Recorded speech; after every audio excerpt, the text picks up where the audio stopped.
Another nail in the coffin for Labor's renewables con.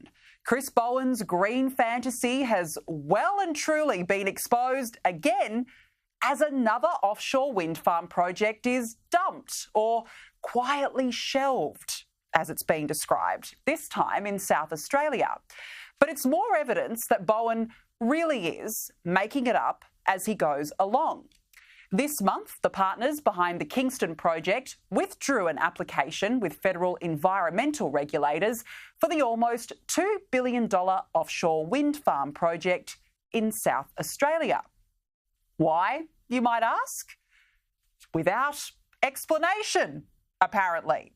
Oh dear, another failed wind farm project. In fact, it's the third such failure in Australia in as many months. Welcome to the circus that is Labor and Chris Bowen's renewables fantasy, full of bright promises of green energy and cheaper bills, and yet no delivery.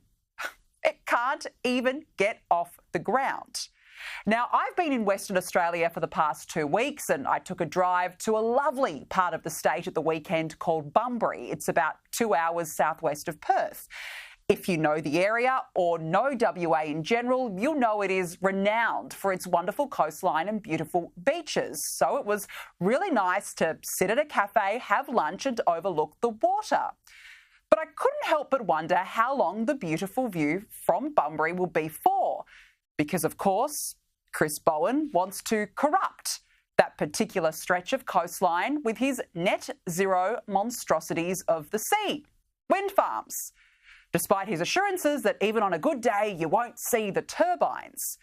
Now, locals here are rightly concerned about the impact to the pristine landscape, the marine life, the whale migration, for example, and anyone who has driven down the Forest Highway in WA would be aware that this coastline is a tourism hotspot, just like in South Australia with the now scrapped Kingston wind farm project.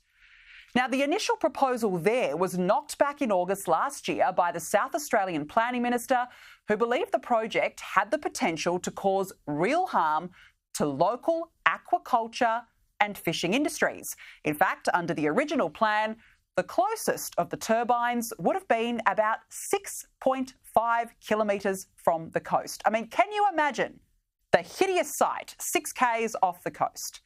German group Skyborn said in the wake of the rejection, they continue to push on with a plan to develop the project further out to sea, but wholly within Commonwealth waters. And that plan now looks to be dead in the water.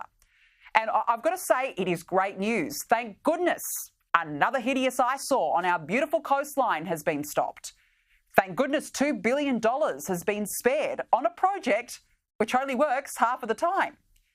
In fact, when locals raised the same environmental concerns about the proposed wind farm in Western Australia, the same one I mentioned earlier, Bowen delivered this genius response. It's 4,000 square kilometres, 7,000 construction jobs, 3,500 ongoing jobs. We've listened to the community. It's now 41 kilometres from Bunbury and 55 kilometres from Busselton, so you won't see wind turbines. 60% of the overlap with recreational fishing has been avoided. But this is clean energy, lots of jobs and lots of investment in an area that really needs that investment today. Well, if that was the case, he certainly didn't alleviate any concerns, because Bowen, the genius, scaled back the WA project to roughly half the size of the initial proposal.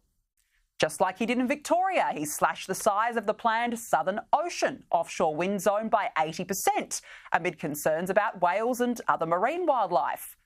And just like he did in New South Wales, where a wind farm zone along the Illawarra coast will now be 2/3 of its original proposed size and further off the coast to protect little penguins, rocky reefs and the southern right whale.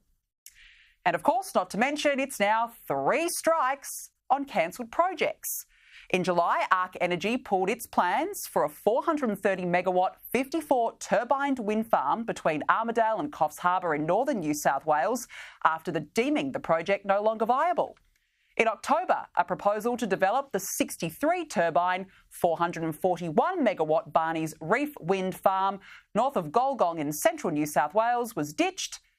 And now the latest, a project in South Australia.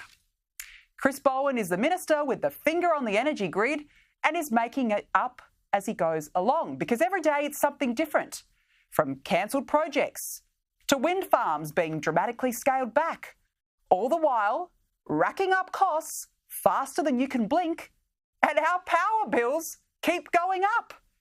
How is Labor's target of getting to 82% renewables by 2030 going? I would say it's completely unplugged. Labor is so far behind the eight ball when it comes to its own renewables targets. The risky renewables-only experiment is set to cost us $595 billion, and the rollout is so far behind schedule, AEMO keeps warning that Australia must move faster to build large-scale renewable projects or risk blackouts and soaring energy prices. And guess what? We are already there. In New South Wales, we were asked to turn off electricity during 3 to 8 p.m. in November because the grid was buckling in a heatwave. It's happened 2 years in a row and we aren't even at the peak of summer. All this as Labor rushes to close down coal plants, the only resource actually keeping the lights on. Farmers too have had enough of transmission lines on their properties. Take New South Wales farmer James Peterson, for example, who is dealing with Transgrid pushing high voltage power lines through his property. From shonky fencing bisecting his sheep paddocks to dead ewes, having to spend hours on the phone dealing with contractors. Have a listen to this. How often would you have to be dealing with people from the transmission company? The construction process is intermittent, but at the moment we're on a daily basis. And what's it like living with that? Frustrating, takes a lot of time out of our day. I think farmers out here probably have enough on their plate without having to deal with Transgrid on a daily basis. I mean, who has the time? It is utter madness. James Peterson also said police rocked up to his house to investigate criminal trespass on his own property, the property he owns. These are the farmers, the salt of this country, who wake up every day and see these hideous transmission lines razoring their land. Also, Bowen and Co can connect solar and wind generation to the grid. I mean, this is green vandalism in our own backyards, and we are still paying more, and all we get in return is botched landscape.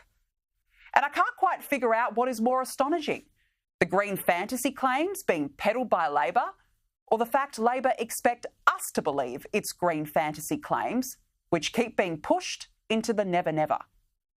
This is a government which has promised to bring down power bills, while at the same time, it's jacked up power bills.